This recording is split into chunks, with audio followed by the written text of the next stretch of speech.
আমি ডক্টর কৌশিক রায়চৌধুরী। আজকে আমার ভিডিওতে ইউরোগাইনি সম্পর্কে কিছু তথ্য জানাবো। প্রথমে একটা কথা বলি, মহিলারা প্রায় দেখা গেছে তারা ক্রনিক পেলভিক পেন বা কোমরে ব্যথাতে ভোগেন। এ বিষয়ে অনেক রকম সন্দেহ জাগে। প্রথমত মনে হয় যে হয়তো হাড়ের কোনো সমস্যা হয়েছে কোমরে, তার জন্য এক্সরে হয়, দেখা যায় যে হাড়ের কিছু অংশ ক্ষয়ে গেছে বা ডিস্ক স্পেসের একটু কিছু গণ্ডগোল হয়েছে, তার জন্য ব্যথা।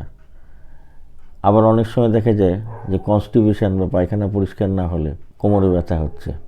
আবার দেখা যাচ্ছে ভারী জিনিস ক্রনিক্যালি যদি কিছুদিন তোলা হয় তাহলে কোমরে ব্যথা।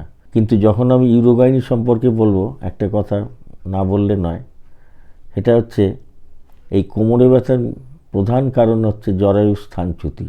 জরায়ুর যে পজিশানে থাকার কথা সেখান থেকে যখন পিছন দিকে হেলে যায়, সেটা বিশেষ করে ভারী কাজ করলে অথবা নর্মাল ডেলিভারির পরে, তখন কি হয়, ইউটারাসের লিগামেন্টগুলো দুর্বল হয়ে যায়, পেচ্ছাবের থলি নেমে আসে, পায়খানা রাস্তা সরে যায়, সরে গিয়ে জরায়ু পিছন দিকে হেলে গিয়ে শিরদাঁড়ার হাড়ে গিয়ে আটকে যায়। এবং যখন রুগী দাঁড়িয়ে থাকে তখন সে কোমরে ব্যথা অনুভব করে।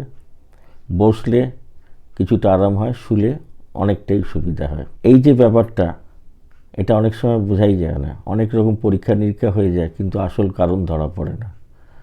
আমি যেটা বললাম, এই কারণ বারে বারে দেখা গেছে। এবার এটার এটার ব্যবস্থা কি?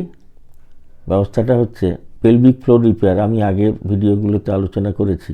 জরায়ুকে সঠিক পজিশানে নির্দিষ্টভাবে প্রতিস্থাপন করা, পেচ্ছাবের থলিকে সঠিক পজিশানে প্রতিস্থাপন করা, পায়খানা রাস্তাকে প্রতিস্থাপন করা, এগুলো করলে জরায়ু ঠিক পজিশানে চলে আসে, তখন কোমরে ব্যথা ঠিক হয়ে যায়।